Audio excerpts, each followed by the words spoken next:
Hello and welcome to another Planet Destiny exotic weapon mini review. In my last review for Hawkmoon, I stated that its range was too low and caused a lot of inconsistencies with the shots.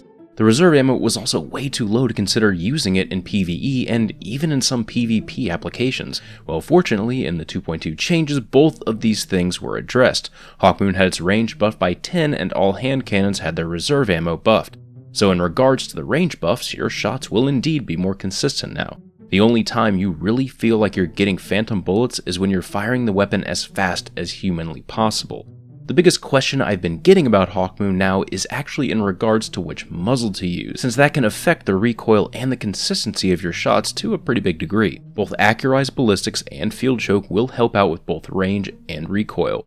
Both of them will not affect the aim assist. Both have nearly the same stability and range modifications. Aggressive ballistics, on the other hand, got changed in the 2.2 update and now has even less stability to go along with its reduction in aim assist. The best answer that I can give is to try out every single muzzle and see which one works out best for you. Shoot a wall with all three, see which recoil you like, and then start shooting some mobs and see how the aim assist comes into play. In all of this footage, I'm using accurized ballistics. It fitted with my needs for recoil pattern, and I felt like the range stat led to more consistent shots. I didn't go with aggressive ballistics because it had a pretty big reduction in the range stat, lowered the stability by a larger amount than in 2.1 patch, and reduced the aim assist. Losing all of that for a 5% damage upgrade just didn't feel like it was worth it to me.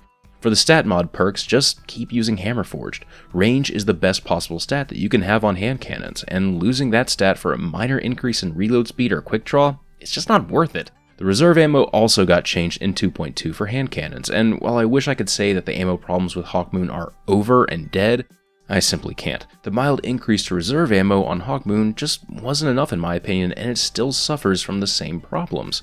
If you're doing an encounter that requires you to hold down a sector, then chances are, unless you venture out for ammo multiple times, possibly dying in the process, then you're going to be down to a few rounds in the magazine. The ammo buff did help it out in PvP a bit though. During my last review, I ran out of ammo a lot when testing it, especially if I was having a good game. So those were the changes to Hawkmoon. The range stat was just enough of a bump that Hawkmoon is definitely a valuable weapon to have in PvP.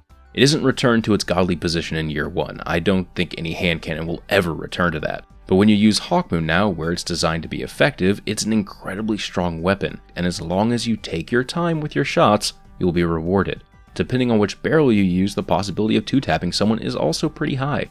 Aggressive ballistics will allow for this on pretty much any player. Field choke and accurized will be dependent on the armor on whoever you're shooting. In PvE though, I still have to give a hard pass to Hawkmoon. I love the damage that it puts out, but the ammo situation just makes for a really frustrating experience.